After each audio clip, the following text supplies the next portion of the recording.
Hey YouTube, this is the Cascade Prepper, and I'm introducing myself. This is my first web episode. I just got out of the Marine Corps. I was in the Marine Corps for about 11 years and decided to get out. My wife and I, we decided, we looked at a map, we looked at the whole United States, and we decided where we wanted to actually have a retreat, in order to start prepping. And we chose the Pacific Northwest. In case you don't believe me, I got a can of Rainier beer here. So I'm calling myself the Cascade Prepper. We chose the Pacific Northwest for several reasons. I lived in Wyoming and Montana, and the winters are pretty extreme there. It gets cold, it's windy, hard freezes, things like that. The Pacific Northwest doesn't have the hard freezing.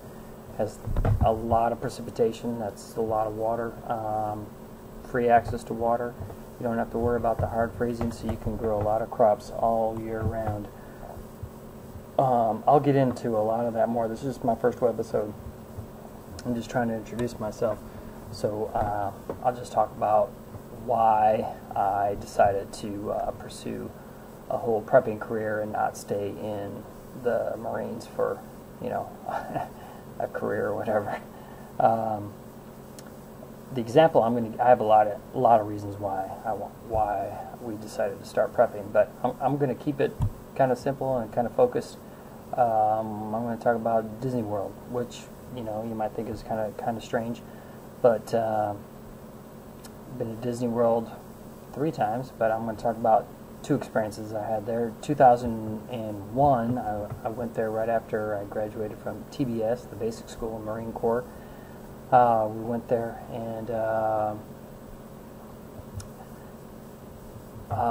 we saw at Epcot. If you haven't been to Disney World, there's a bunch of different parks within the whole complex. There's a place called Epcot, and they had this science exhibit with Ellen DeGeneres and Bill Nye, the science guy, talking about natural resources and renewable energy and things like that. And one of the things they said was they had enough oil and fossil fuels to last for about 30 years, which seemed like a long time. And then we went back again in 2011, and it turns out they're showing the exact same film, the same thing. It says, oh yeah, we have enough natural resources and fossil fuels to last us for 30 years. So to me, that time flies pretty fast.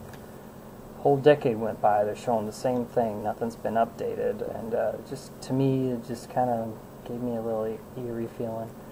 And then another example about human behavior, human nature, that it just kind of freaks you out for when there's really no reason to freak out. If you haven't been to Disney World, if you want to go to the Magic Kingdom, which is where like Cinderella's castle is and all that stuff, you have to park at a parking lot, and you take a monorail from the parking lot to the park. Well, anyways, you go to the park all day, you go on rides, you have fun, all that stuff, and then there's the night parade, and then the fireworks, right? So people are there all day. Obviously, they're not in a frickin' hurry because they're all day just lounging around watching parades and fireworks. But then once the fireworks are done, of course, everybody's in a frickin' hurry to get out of there, right? So we went to the monorail station when everything was over. The monorail broke. So everybody started freaking out. People started pushing over garbage cans, jumping up on things, and swearing. And at Disney World, or at the Magic Kingdom, they don't serve.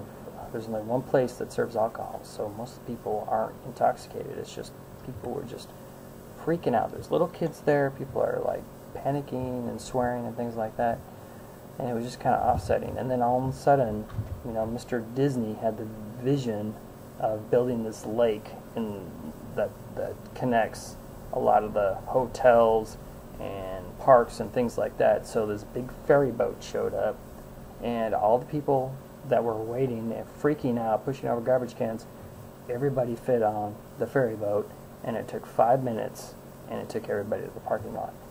And to me, that kind of freaked me out a little bit, that we were at Disney World where nobody was hungry, nobody was hurt, and they had been all there for leisure. Everybody's on vacation, so everybody's in somewhat of a good mood and that sort of thing. And there was complete kind of panic and chaos there for just a little bit. And to me, the fact that what happens if the system breaks down, if things don't go right. There's and this was Disney World. What happens in the grand scheme of things if things don't go right? So, there are a lot more examples that I could go into, but I thought I'd just keep it real simple.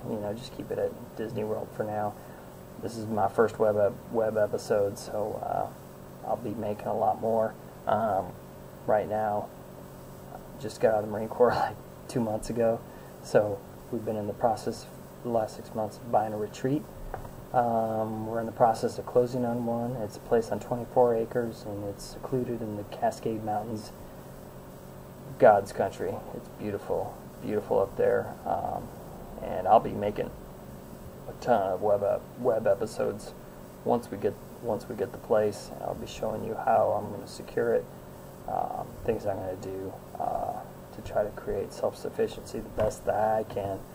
I'm no expert, but I'm gonna make a lot of mistakes and a lot of trial and errors.